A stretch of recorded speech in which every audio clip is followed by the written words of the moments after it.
Muy buenas tardes.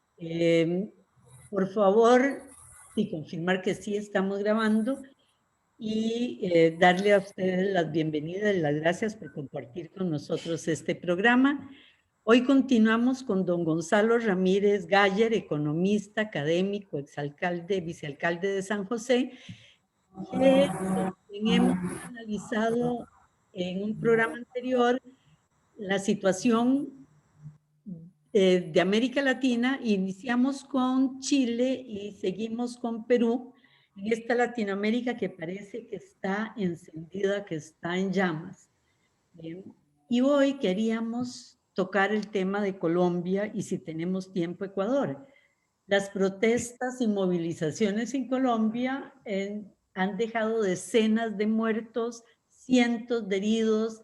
La militarización del espacio público ha creado expectativas y preocupación en todo el mundo, ¿verdad? Hoy Colombia es noticia por esto. Y Armando Vargas Araya, nuestro embajador en Australia, me mandó un artículo del Espectador de Hernando Gómez Buendía. Hernando Gómez Ajá. Buendía fue un excelente amigo y compañero en las Naciones Unidas, un hombre brillante, que comienza diciendo que todo esto se está dando por el autogol del siglo, y utiliza esas palabras. Un Sí. presidente imbécil y un ministro mentiroso. No suelo usar Sí. estas palabras jamás, pero esto son la verdadera causa del estallido que hoy sacude a Colombia. La Sí. mentira manejada a través de las altas autoridades. Bienvenido, Sí. don Gonzalo. Muchas gracias, doña Mimi, muchas gracias. En ese Sí, maravilloso.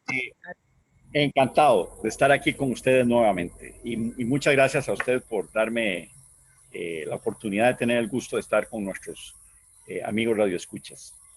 Doña Mimi, primero hay que recordar que estos dos países, tanto Ecuador como Colombia, son países muy cercanos a Costa Rica. Poca gente recuerda que Ecuador es un país limítrofe con Costa Rica. Nosotros tenemos límites con Ecuador. Por cierto, hace unos, ¿qué? 4 años firmamos un tratado de definición de límites con Ecuador. Compartimos límite en el Océano Pacífico, allá,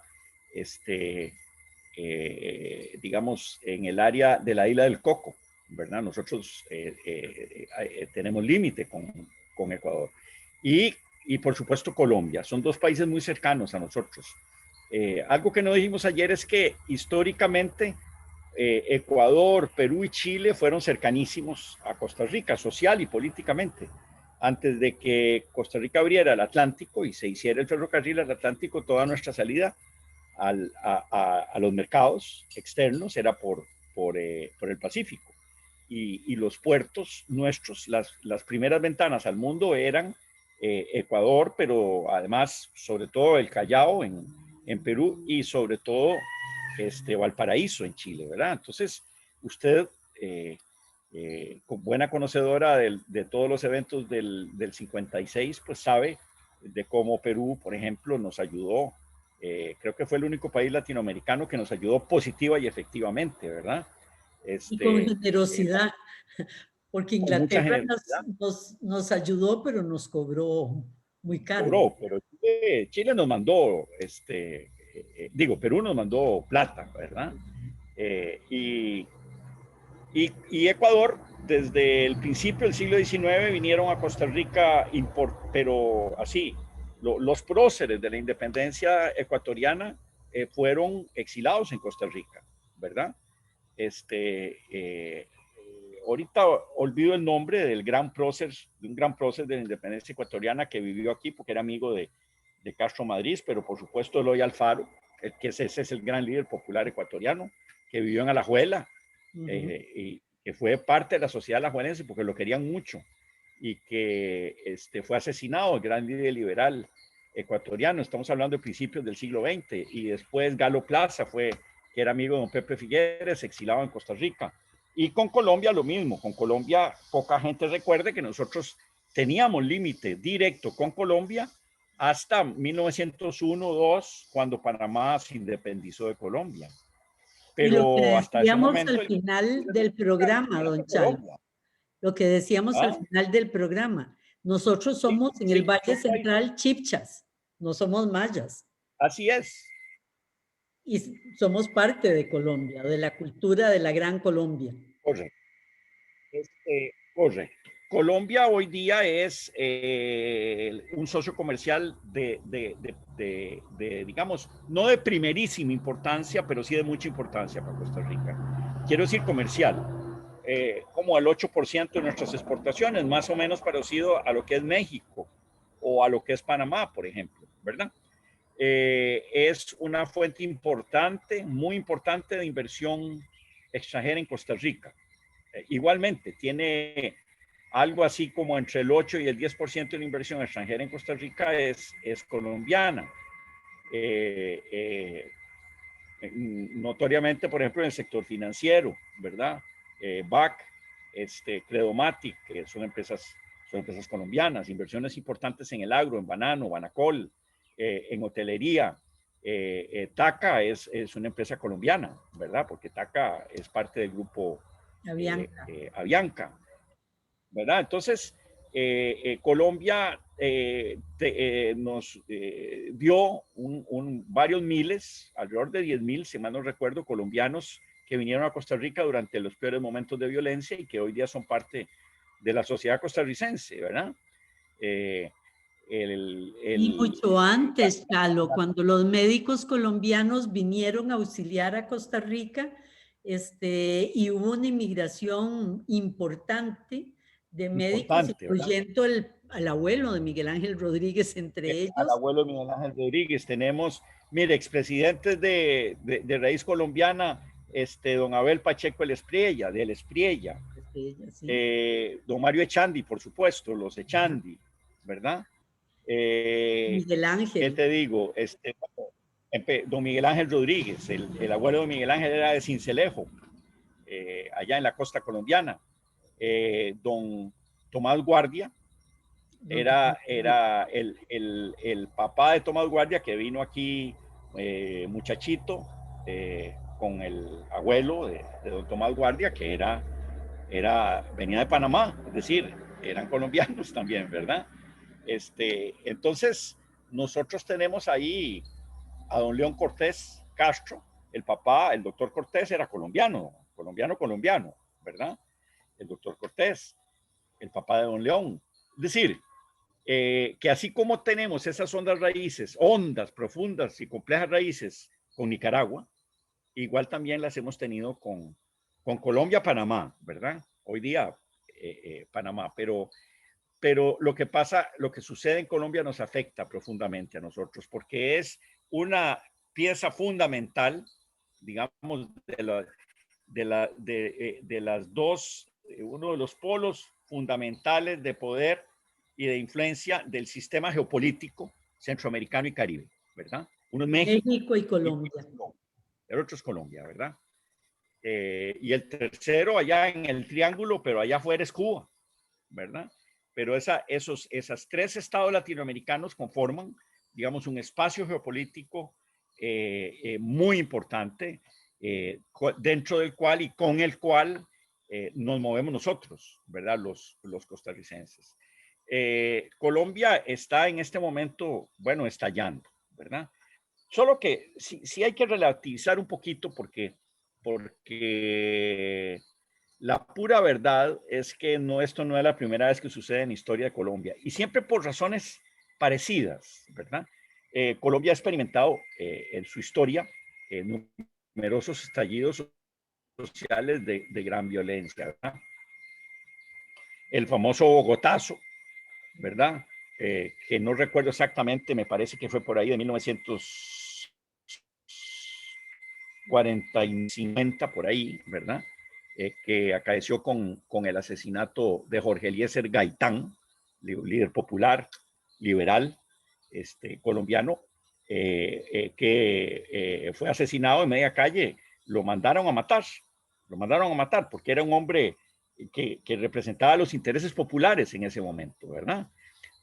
Lo mandaron a matar y el resultado fue que Bogotá fue prácticamente destruido, doña Mimi, arrasado. Es decir, la ciudad de Bogotá que usted conoce hoy día, ¿verdad? Se transformó arquitectónicamente, digamos, en gran medida a raíz de la destrucción, porque el pueblo se volvió loco cuando le asesinaron a Gaitán y de Bogotá no quedó nada, ¿verdad? Quemaron y destruyeron edificios y edificios y edificios. Ahí empezó la última gran guerra, digamos, de Colombia, que fue la guerra, digamos, entre conservadores y liberales. Los conservadores empezaron a matar liberales, a asesinar liberales. Finalmente, allá en el Tolima, un grupo de campesinos se, digamos, organizaron, ideologizaron en medio camino, tal y cual, y ahí nacieron las FARC. Ahí nacieron las FARC, ¿verdad? Tiro Fijo era un muchachito campesino cuando en medio de esa matazón espantosa le mataron a su familia por ser liberales, ¿verdad? Y Tiro Fijo se fue a la guerrilla como liberal, ¿verdad? Y eso evolucionó y conformó las FARC. Y siempre el telón de fondo es la enorme injusticia social que ha caracterizado a la sociedad colombiana. Esta desigualdad impresionante. Impresionante, ¿no? Sí, efectivamente. Y que periódicamente estalla y estalla y estalla y vuelve a estallar. Es una sociedad en que, digamos, los sectores dominantes son muy, muy cerrados, ¿verdad? Muy cerrados, o muy oligárquicos, diríamos. Sobre todo, digamos, sobre todo la aristocracia, digamos, bogotana, ¿verdad? Y si usted es una persona de clase media, sin apellidos, por mucho empuje y mucha inteligencia que tenga, por muy buen empresario que usted sea, le va a costar mucho surgir si usted no tiene amigotes. Si usted no tiene amigotes que va a ser ministro, que va a ser el presidente de una institución autónoma, que va a ser senador de la República, que va a ser gobernador del departamento de esto o del otro, le va a costar mucho si usted no tiene conexiones a ese nivel, porque es un capitalismo muy clientelar, es un capitalismo muy de amigos, de amigotes, el capitalismo colombiano. Por lo demás, un capitalismo floreciente y pujante, como pocos en América Latina, ¿verdad? Con una diversidad económica impresionante, ¿verdad? Una gran capacidad manufacturera, ¿verdad? Una gran capacidad financiera, ¿verdad? Obviamente hay transnacionales colombianas, por supuesto. Es decir, es una gente de un gran empuje, pero... Con una sí, formación de cuadros excelente. Impresionante. La gente es decir, mejor formada, tal vez, de América Latina. De la mejor formada. Y no solo eso, sino alguien, y no recuerdo quién, señalaba, en quién lo leí, algo que es muy cierto, que si hay una clase de estas, digamos, oligárquicas, que ha producido buenos literatos y buenos intelectuales, esa es la colombiana. La otra es la argentina, que también tiene su montón ahí de gente destacadísima, pero esa oligarquía colombiana que estudia en universidades muy buenas y que después se va a Inglaterra o qué sé yo, a Estados Unidos a hacer posgrados, es con produce, digamos, cuadros técnicos, cuadros intelectuales, cientistas políticos, economistas y literatos también de primer orden, ¿verdad? Sí. Hay una novela, por ejemplo, de Carlos Lleras. ¿Cómo se llama esa novela? El expresidente colombiano, perdón, de Carlos Lleras, Lleras Restrepo, que es, por ejemplo, una maravilla de novela y precisamente sobre esa realidad colombiana, ¿verdad? Que cayó en mis manos y yo la leí más por curiosidad política que otra cosa y quedé asombrado de la calidad literaria de la novela, de quien era, por cierto, muy amigo de don Pepe Figueres, ¿verdad? De don Carlos Lleras. Si la buscas por ahí... En este momento, mientras vos hablas, yo lo estoy buscando. Sí. Pero bueno, es una sociedad injusta, enormemente injusta, es una sociedad racista, es una sociedad cerrada. Y ya te digo, si sos un empresario joven, pujante, lleno de ambiciones, pero no tener los apellidos adecuados, ni tener los primos en la presidencia del banco tal y cual, ni tenés el conocido en la gobernación de tu departamento, ni tenés el tío ministro, te jodiste, porque te van a cerrar puertas, ¿verdad? Y si de verdad sos muy ambicioso, lo único que te queda y lo mejor que puedes hacer, si quieres pegar el brinco de ser dueño de 3 restaurantes, a ser realmente un gran empresario, es ligarte al crimen organizado. Y todo ese fenómeno colombiano del crimen organizado, que otrora era, por ejemplo, el negocio de las esmeraldas de contrabando, y que evolucionó ya desde los años 70 hacia el narcotráfico, por ejemplo, está en gran medida explicado porque a la gente la empujan a eso, porque no hay otra forma de hacerte millonario. Si lo que querés es hacerte millonario en Colombia y no tenés los tíos y los primos, hey, No hay prácticamente lo forma. único que puedes hacer es hacerte narco, ¿verdad? Entre damas, ¿Verdad? tomará la Antitos novela. era contrabando. Sí, Entre sí, damas. sí, sí, sí. Era un hombre excepcional, ¿verdad? Era un hombre excepcional, un gran escritor. Bueno, este, eh, termina la guerra, esa guerra espantosa que dura 50, 60 años en Colombia, ¿verdad? Pero que tiene antecedentes en los años 30, igual de matanzas de campesinos, y ahí en realidad el Partido Conservador siempre fue el que jugó un papel muy jodido, ¿verdad? En Colombia, ¿verdad? En ese sentido. Tenés en los años 30 un periodo muy agudo de violencia. A principio de siglo, por supuesto, está la guerra de los 1000 días, la famosa guerra de los 1000 días, y ahí para atrás, prácticamente desde el momento de la independencia. Pero esta última guerra, que es una continuación de esa guerra social larvada que ha tenido Colombia, se termina con un acuerdo de paz impulsado por el presidente Santos, ¿verdad? Después de una guerra feroz que les declara el presidente Uribe, siendo el ministro de Defensa el presidente Uribe Santos, Juan Manuel Santos, obviamente nieto de un presidente de la República, ¿verdad? Y ahí todos son nietos de alguien, ¿verdad? Le declaran una guerra de una gran ferocidad a las FARC, sobre todo. Van a la mesa de negociación, se firma la paz y el país entra en un periodo enorme de esperanza, porque el país dice, bueno, llegó la paz, vamos a construir Colombia, vamos a construir democracia, vamos a construir sociedad, ¿verdad? Pero resulta que no es tan fácil. Resulta que hay un porcentaje grande de la sociedad colombiana que no quiere la paz. Y resulta que el presidente Uribe, expresidente Uribe, ¿verdad? Toma el liderazgo de un gran sector político al que llevan a votar que no en el referéndum que se hace para aprobar los acuerdos de paz.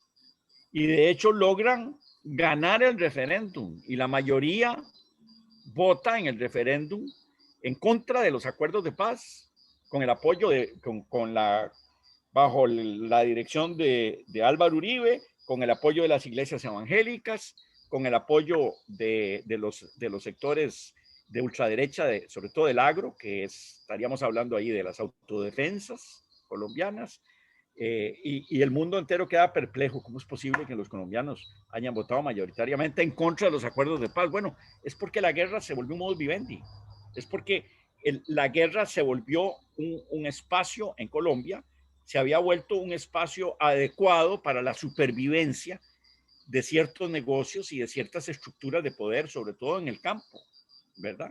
Las tales autodefensas, que eran grupos de extrema derecha, inicialmente sucedieron con el afán de defender, digamos, a los finqueros de las FARC, que las FARC eran también muy depredadoras, y recurrían terriblemente al tema del secuestro para sacarle plata a la gente. Entonces empezaron como de verdad unidades de autodefensa, pero rápidamente evolucionaron a grupos, a un también gran grupo o ejército de crimen organizado, que lo que hacía era que sembraba el terror en una zona, expulsaba a la gente, a los mismos finqueros, y se adueñaban de las tierras. Y las autodefensas llegaron a apropiarse de, pero miles y miles y miles de hectáreas en Colombia, y entraron rápidamente en el negocio también de narcotráfico, ¿verdad? Razón por la cual sus líderes están en la cárcel en los Estados Unidos, Mancuso, etcétera. Pero esto dentro del contexto de esa guerra colombiana horrorosa, ¿verdad? Sin olvidar que al presidente Uribe le asesinaron el papá, ¿verdad? La Y que a guerrilla. la vez fue acusado de familia de él metida en estos Bueno, grupos su hermano era, paramilitares, su hermano. no, es un hecho, su hermano era uno de los cabecillas de las autodefensas, ¿verdad? Entonces, a Uribe hay que ubicarlo como representante de los grandes terratenientes colombianos, ¿verdad? No hay duda, los finqueros, de los grandes finqueros que son grandes terratenientes en Colombia. Y te digo, a su papá se lo asesinaron. Es que eso no es poca cosa, ¿verdad? En un secuestro, no sé qué, ¿verdad? Entonces, esa derecha armada, agresiva, tenía también un gran aliado en el ejército, porque para el ejército la guerra era un negocio brillante. No es que cuando hay guerra civil de esa naturaleza, el general es muy importante y el coronel es importantísimo y el presupuesto del ejército es gigantesco y los gringos les daban $1.000 millones al año de ayuda militar a Colombia. Y entonces hay muchos contratos para comprar botas y para comprar pantalones y para comprar uniformes y para comprar balas, y cada contrato de esos, doña Mimi, es la oportunidad de hacer mucho dinero, ¿verdad? Por supuesto, ¿verdad? Entonces, como había sucedido en El Salvador igual, ¿verdad? La guerra para ciertos sectores del ejército es un negocio y una oportunidad de movilidad social, una oportunidad de visibilidad, de aparecer en las cámaras de televisión, de hacerse famoso, de convertirse en héroe y de agarrar plata, ¿verdad? Y poder, ¿verdad? De manera que, claro, que entre las autodefensas y entre la gente que ya se había acostumbrado a vivir con la guerra y el ejército, se formó, digamos, un sector grande, organizado y poderoso en contra de los acuerdos de paz. Y Y ese el sector llega narcotráfico. al poder. Y el, Narcotráfico, y desde el luego, ¿verdad? Desde luego. Ese sector, ese gran sector tan complicado, llega al poder, ¿verdad? Con el presidente Duque, que gana las elecciones hace, ¿qué? 3 años, ¿verdad? Gana las elecciones y se encarga, digamos, de una manera solapada o qué sé yo, ¿verdad? Con disimulo, pero con mucha eficacia, de boicotear los acuerdos de paz, ¿Cómo los boicotea? Por ejemplo, quitándole presupuesto a los programas de reinserción y de restablecimiento para las víctimas, por ejemplo, boicoteando la corte especial que tenía que juzgar los abusos y crímenes de guerra que se cometieron, por ejemplo, permitiendo que se Tenemos en este momento problemas de audio. asesinaran a gente. Permitiendo, otro de los puntos que está señalando es permitiendo que se señalara a guerrilleros asesinos a los que Se asesinara. se asesinaran a guerrilleros que habían sido firmantes del plan de paz. Se asesinara a guerrilleros, reinsertaran. Y Perdón, cosa en Colombia, una matazón. Está mal la perdón, conexión. Gonzalo, estamos muy mal de sonido y además tenemos que ir a un corte. Aprovechemos, vamos al corte y continuamos con las acciones del presidente Duque boicoteando los acuerdos de paz. Tal vez ahí el internet se nos acomoda. Muy bien, Vamos a un corte. muy bien. De nuevo con ustedes, nuestro invitado de hoy, don Gonzalo Ramírez Galler. Sí. El tema, estamos en este momento Colombia. Don Gonzalo nos hizo antecedentes de este conflicto y en este momento estaba como el presidente Duque boicoteaba los acuerdos de paz con una serie de acciones, no permitiendo que los juzgados tuvieran el presupuesto, eliminando incluso físicamente a guerrilleros que habían firmado el acuerdo de paz, porque eso se ha hecho, es impresionante el número de ellos asesinados, y ahí ya nos interrumpimos. Chalo, para que continúes. Sí, ok. Muy bien. Entonces, la frustración de la sociedad colombiana es grande porque la paz, añorada y perseguida y prometida por los acuerdos, no se materializa, no termina de materializarse, ¿verdad? Empieza una campaña tremenda de asesinato de líderes sociales, que eso ha sido muy bien cubierto por la prensa internacional y muy denunciado, ¿verdad? ¿Qué son líderes sociales? Los líderes comunales, líderes de barrio, mujeres dirigentes de barrios marginales, líderes comunales campesinos, líderes sindicales, ¿verdad? Los asesinan sistemáticamente, los asesinan sistemáticamente. Y eso empieza en algunas también regiones rurales a generalizarse la violencia y empieza otra vez el desplazamiento de refugiados, ¿verdad? Entonces, esa terrible frustración, ¿verdad? Que causó el hecho de decir, pucha, firmamos los acuerdos de paz, las FARC se desarmaron, creímos que íbamos ya, por fin, a poder construir Colombia en paz y en democracia, y se frustró, ¿verdad? Empieza algo que es muy, muy complicado y difícil de entender, y es que el presidente Santos había mermado la campaña muy agresiva de destrucción de las plantaciones de coca, ¿verdad? Y claro, el que me escucha dirá, ay, pero es que esas plantaciones de coca son para hacer cocaína, ¿no es cierto? Sí, sí es cierto, ¿verdad? Pero ¿qué pasa? Y resulta que en esa Colombia sin oportunidades de la que hablamos inicialmente, en esa Colombia desigual, ¿verdad? Estamos hablando del cuarto país más desigual del mundo, doña Mimi, ¿verdad? El segundo más desigual de América Latina, que es la región más desigual del planeta, es América Latina. El segundo después de Brasil, ¿verdad? En esa sociedad sin oportunidades para el campesino colombiano, ¿verdad? Estamos hablando de campesinos sin carreteras, sin luz eléctrica, sin agua corriente, perdidos en las serranías de ese país gigantesco. La única oportunidad de comprarse unas botas de hule y un radio y una cocinita de gas, ¿verdad? Y unas mudaditas de ropa es sembrando coca, doña Mimi. Es que es así, ¿verdad? Porque si el señor en vez de coca siembra plátanos, otra vez va a tener que andar descalzo, ¿sí me entiende? Además no tiene cómo sacar su producto ni tiene mercado. No tiene cómo. La única alternativa a la fecha de hoy, económica, vamos a decir, segura para muchos campesinos colombianos es sembrar coca, ¿verdad? Y esa coca se la venden al narco, es cierto.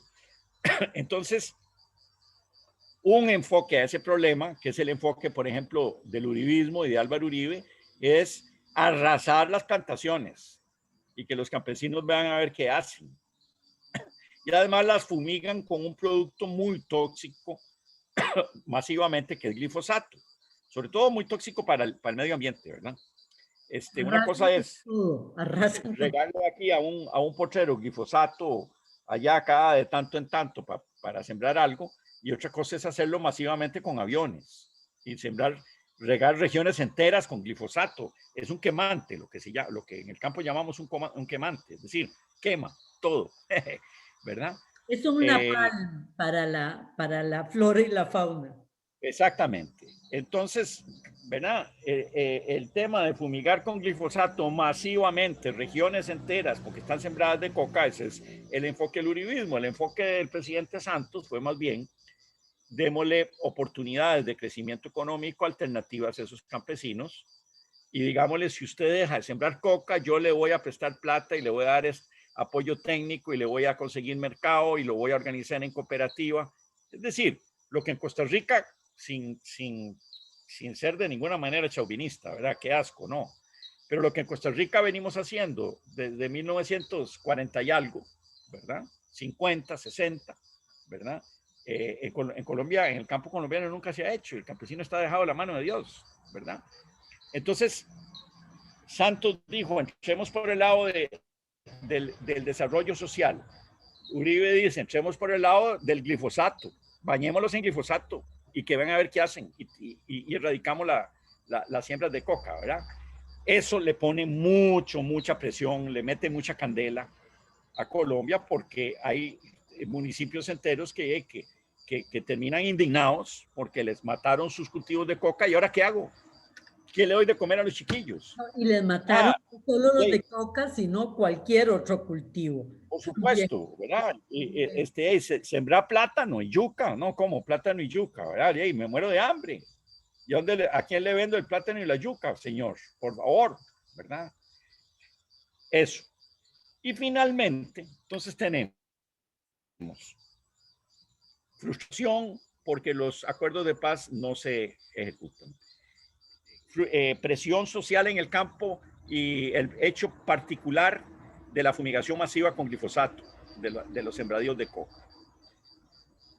Tercero, tenemos un problema con el modelo económico, ¿verdad? La gente está harta del modelo de gestión económica, digamos, de conservador. Para no usar esa palabra neoliberal que a mí me tiene verdaderamente harto, ¿verdad? Pero sí, es decir, Colombia es, por favor, ¿verdad? Colombia es el otro modelo en América Latina de estabilidad económica sostenida, ¿verdad? Y de buenas tasas de crecimiento económico. Es decir, si usted ve los resultados económicos de Colombia en términos de inflación, en términos de estabilidad monetaria, en términos de política financiera, en términos de reservas internacionales, en términos de manejo del déficit fiscal, Colombia es impecable, ¿verdad? Es un modelo y ha sido un modelo de buena gestión económica. Pero si usted ve el coeficiente de Gini de Colombia, es un desastre. Es decir, la concentración del ingreso es tan brutal. La gente vive en condiciones muy duras, doña Mimi, muy duras. Los salarios mínimos en Colombia son ridículos, ¿verdad? El salario mínimo en Colombia anda por el equivalente en colones, como unos 120,000, 130,000 colones al mes. Pero por supuesto que 130,000 colones al mes. Y claro que hay un montón de empresarios que ni siquiera pagan el salario mínimo. Y todavía hay resabios, digamos, semifeudales en el campo, por supuesto. Es decir, de que yo a los peones les pago la mitad del salario, pero les doy una parcela para que siembren ahí algo de comer o no sé qué, ¿verdad? Y a cambio de eso me trabajan. Y cuando necesito que ya no me trabajen, por 6 meses nada más le digo, no vengas, yo te llamo. Y el pobre hombre, para no perder su parcela, ahí se queda, esperando que tal vez más tarde me llamen. Y por supuesto no hay ni prestaciones legales, ni seguro social, ni un carajo, ¿verdad? Y en medio de esto, el presidente se le ocurre, por eso es que estoy acordándome de Gómez Buendía, porque le dice imbécil, ¿verdad? A las acciones últimas que fueron el fósforo, ¿verdad? Que incendió todo. O sea, en media pandemia, en lugar del Estado invertir en la gente, dedica solo un 2.8% de inversión del PIB para invertir en la pandemia, y de ese 2.8, la mitad es para que los bancos no sufran pérdidas, o sea, que es dinero que le traslada a los bancos. Por un ejemplo, Estados Unidos está invirtiendo el 24%, ¿verdad?, para salir de pandemia, y decide aumentar los impuestos a los más pobres, porque se los bajan a la En empresa media pandemia. privada. En media pandemia. En media pandemia. A los más pobres. Los impuestos Pero no, y a la clase media, y a la clase media. Pero todavía no lleguemos ahí, no lleguemos al fondo. Sigamos hablando de la pólvora. Ok. Hay otro factor agravante en Colombia que es terrible, y es este, doña Mimi. La policía y el ejército colombiano fueron formados para la guerra, ¿verdad? Entonces, una persona, cuando un policía colombiano ve a alguien en media calle, desarmado, pacífico, es un grupo de estudiantes o de profesores de segunda enseñanza o de funcionarios públicos. Cuando los policías ven que viene alguien con unas pancartas y unas banderas de Colombia, el policía lo que ve es a las FARC. Ahí viene el enemigo, porque así lo formaron ideológicamente, así lo entrenaron, porque ese ejército y esa policía se modeló para la guerra, para matar. Entonces, si ven que por la calle viene un poco de banderas y unas pancartas y una gente pegando gritos y levantando el puño, de una vez cargan el arma. Y la matazón que han hecho en Colombia en estos días es terrible, ¿verdad? Terrible. Es una policía a la que la gente le tiene miedo, es una policía muy brutal. Realmente ese es un problema especial en Colombia. La gente le tiene miedo a la policía, porque además, si usted es mujer y va caminando por una calle solitaria y son las 8 de la noche y se topa con un grupo de policías, ve a ver dónde se mete, tírese entre la alcantarilla, ¿verdad? Porque con poquito la van a agarrar y la van a ultrajar, ¿verdad? Y la policía, digamos, en Colombia es vista por la población como una amenaza, ¿ves? Entonces, esa es otra de las cosas que tienen a la gente enferma, ¿verdad? El tener que tener cuidado con la policía. Imagínate, en un país donde hay una tradición de crimen callejero, si además tenés que cuidarte de la policía, entonces, ¿quién te cuida? Solo el ángel de la guarda, ¿verdad? ¿Ves? Y claro, y el ejército, cuando el gobierno de Duque decide sacar el ejército a la calle, no es como que alguien decidió sacar un ejército a la calle. No. Es el ejército colombiano el que sale a la calle. Es decir, es un ejército que durante la guerra, ahora, uno de los crímenes que se quieren investigar y que Duque no quiere investigar es el de los falsos positivos. O sea, es decir, como les daban estímulos por guerrillero muerto, pues y ahí inventaron un negocio muy, muy bonito. Llegaban a una casa, se llevaban a cualquier varón de la casa, se lo llevaban, le ponían un uniforme militar y le pagaban un balazo. Y llegaban al cuartel y decían, mira, maté a este guerrillero, ¿verdad? Y ahí era un pobre muchacho zapatero, ¿verdad? Este era la FARC, ve, aquí traigo el muerto, deme la plata, porque era así, se llaman los falsos positivos, un ejército peligroso, ¿verdad? Sangriento, ¿verdad? Eso era otro de los factores. Entonces, en medio de todo ese país desigual que quiere salir de la guerra y se frustra porque las cosas no funcionan con paz, que se encuentra de pronto que de la guerra hereda un ejército y una policía feroces, peligrosas, sociopáticos, ¿verdad? Y que tiene un gobierno de derecha que no tiene, digamos, la menor empatía por los problemas de distribución del ingreso, de desigualdad y de pobreza. Se viene la pandemia. Feroz la pandemia, 75,000 muertos. Mimi, 75,000 muertos. Es que en Costa Rica tenemos 2,500, 900 en este momento, por ahí. No, 75,000 muertos. Alrededor de 3 millones de infectados, ¿verdad? ¿Cuál sistema de salud va a poder resistir eso? ¿Verdad? Y menos el sistema de salud y un país donde la salud del pueblo es poco importante. Ninguno. Entonces la pandemia causa, el ejército reacciona con mucha dureza, impone cierres muy fuertes, pone el ejército en la calle a garantizar los cierres, ¿verdad? Y se viene la quiebra de más de medio millón de empresas en Colombia, ¿verdad? Y en un país de desempleo crónico, el desempleo abierto se vuela al 17%, y termina un número enorme de familias colombianas que caen debajo del umbral de la pobreza, y en este momento el porcentaje de pobreza en Colombia debe andar más o menos por debajo del 35%, 40%. El gobierno, para enfrentar la pandemia, incrementa el gasto, porque tiene que gastar en cosas de salud y en la emergencia, y da ayuda, sí, efectivamente, que un programa de ayudas sociales, etcétera, etcétera. Y eso causa un desequilibrio fiscal y un aumento de la deuda externa de Colombia. Y entonces, el gobierno, que tiene su mentalidad conservadora en el marco de una tradición de política económica muy neoliberal después de los años 80, el gobierno decide que tiene que hacer un ajuste fiscal y hace un ajuste fiscal brutal, mandando estúpidamente, porque no cabe otra palabra, en medio de pandemia, con todo el mundo pobre y con esta situación, un proyecto de ley al Congreso para meterle un 19% de IVA. Imagínense hacer eso en Costa Rica, 19% de IVA a la luz, al agua y al gas, ¿verdad? Es decir, a los servicios básicos, por ejemplo, ¿verdad? Y a la canasta básica. Solo con eso era suficiente para que la gente se hubiera vuelto loca de la furia, ¿verdad?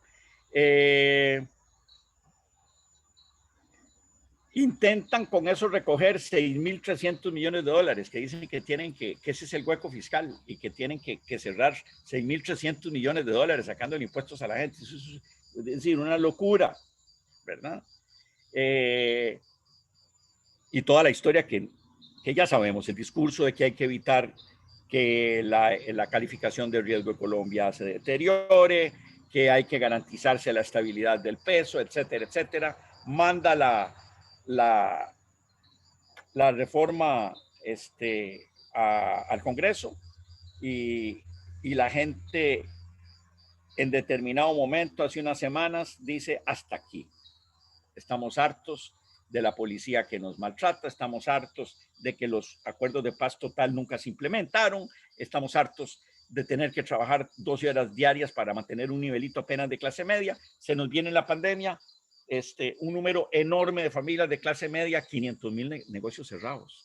Cae debajo de la línea de pobreza y el gobierno reacciona con un paquete fiscal, ¿verdad? Es como si en Costa Rica hoy a un gobierno se le ocurriera hoy mandar otra vez un paquete fiscal a la Asamblea Legislativa. Imagínese, doña Mimi, lo que sucedería en Costa Rica. Ahora imagínese lo que sucedió en un país acostumbrado a la violencia y donde las armas ruedan por las calles porque tiene 50 años de estar en guerra. Entonces, encontrar una pistola o un AK-47 en Colombia, eso es sencillo, ¿verdad? Y quien lo use, todavía más sencillo. Se desata una guerra espantosa, ¿verdad? Bueno, deciden incrementar el impuesto sobre la renta, ¿verdad? A cualquier salario por encima de meter el impuesto sobre la renta a cualquier salario por encima del equivalente a 300,000 colones al mes, doña ¿verdad? Y entonces, bueno, analizando el paquete fiscal, resulta que el 73% de los nuevos ingresos van a salir de personas físicas y a las empresas no les van a tocar nada.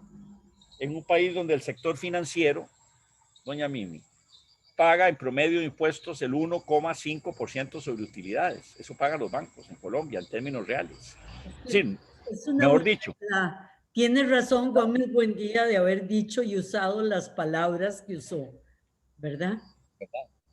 ¿Verdad? Entonces, además del IVA del 19%, ¿verdad? Entonces el país estalla, ¿verdad? Estalla porque a la clase media la llevan contra la pared.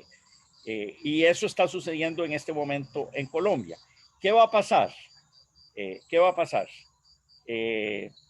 Esta combinación de hartazgo con el modelo económico y el COVID va a efectuar finalmente cambios políticos en Colombia. Yo creo que sí. Aquí vamos a referirnos,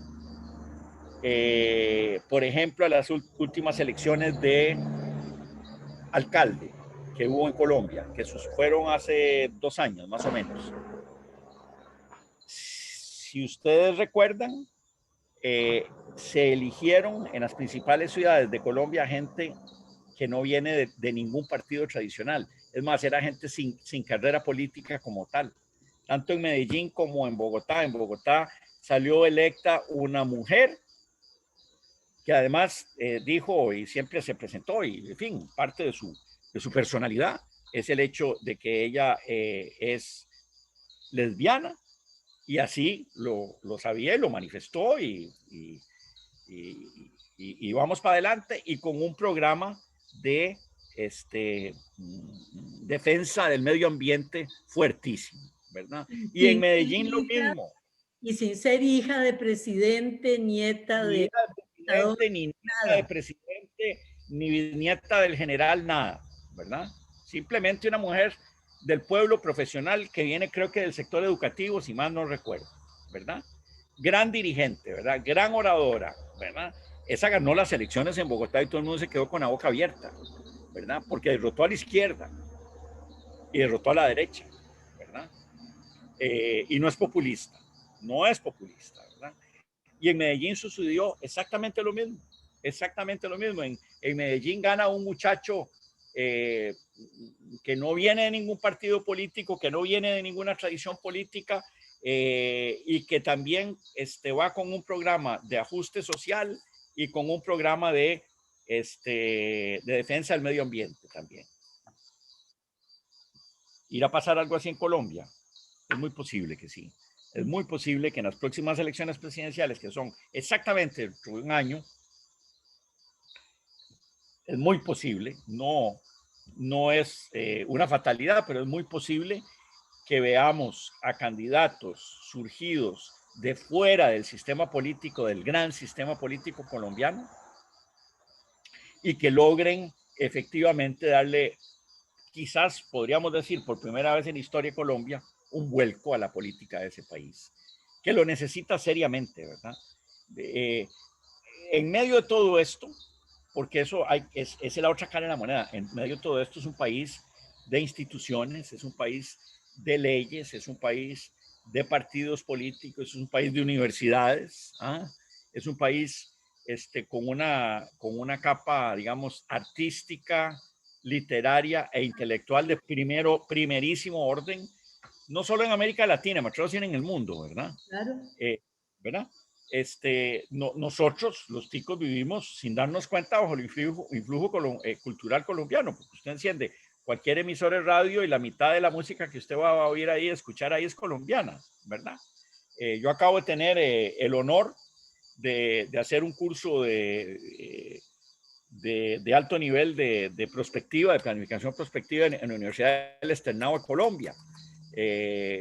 Quiero decir, Colombia es un referente intelectual, cultural para toda la región. Es una gran potencia cultural, ¿verdad? Entonces, no es un país de ninguna manera arruinado, es un país, por lo contrario, es un país próspero, pujante, efervescente, que si logra resolver su problema de desigualdad, de injusticia social y alcanzar mejores modelos de integración, de accesibilidad, de apertura, digámoslo así, y si logra que sus enormes centros culturales, su Medellín, su Cartagena, su Barranquilla, su Bogotá, logren realmente repartir, digámoslo así, esa gran capacidad educativa, esa gran capacidad de comunicación que ellos tienen, y la enorme riqueza que ellos tienen, Colombia va a ser un país, pero no me cabe la menor duda que puede ser la gran potencia económica de América Latina de este siglo, ¿verdad? Pero tiene que resolver esos problemas, Colombia, esos terribles problemas, y tiene que expulsar el demonio de la violencia. Se nos acabó el tiempo. No me diga que se nos acabó el tiempo. Se nos acabó el tiempo. Creo que lo más interesante de Colombia en este momento es que esos nuevos liderazgos salidos de los no partidos políticos no son populistas. Sí. Esa es la gran diferencia con el resto de América Latina, que sí está generando líderes populistas. Entonces, Colombia puede salir favorecida de esta enorme crisis. Un poco lo que lo dijimos de Chile también, que podría salir. A los demás, vea, hay ciertos paralelismos entre la crisis chilena y la crisis colombiana. El hartazgo con una policía violentísima, el hartazgo con un modelo económico que logra excelentes indicadores de estabilidad macroeconómica, pero que mantiene a la gente en un régimen de vida muy austero, muy estricto, espantoso, con una muy mala distribución del ingreso, con una falta de oportunidades. A diferencia de Colombia y Chile, no hay el problema, digamos, de violencia societal, digamos, que hay en Colombia, pero sí hay similitudes en los dos. Y en los dos, vea usted qué terrible. En Chile hay elecciones este fin de semana para la constituyente. Y solo, según las encuestas, doña Mimi, solo el 2% del electorado chileno en este momento manifiesta alguna simpatía por un partido político, doña Mimi. Vea lo que le estoy diciendo. Va a Es pasar dramático. exactamente igual en Colombia. Y una última, porque ya ahora sí no tenemos tiempo, similitud, la formación académica de los chilenos y la formación académica de los colombianos les auguran buen futuro. Pero bueno, hasta aquí llegamos. Demasiado parecido los dos casos en muchas cosas a Costa Rica como para que no pongamos las barbas en remojo, doña Mimi. Muy bien. Demasiadas similitudes como para que no pongamos las barbas en remojo. Buen cierre, don Chalo. Muchas gracias y Muchas gracias. nos quedamos con la deuda de Ecuador y a todos ustedes, muy buenas tardes. Muy buenas tardes. Muchas gracias, doña Mimi. Muchas gracias a nuestros queridos radioescuchas.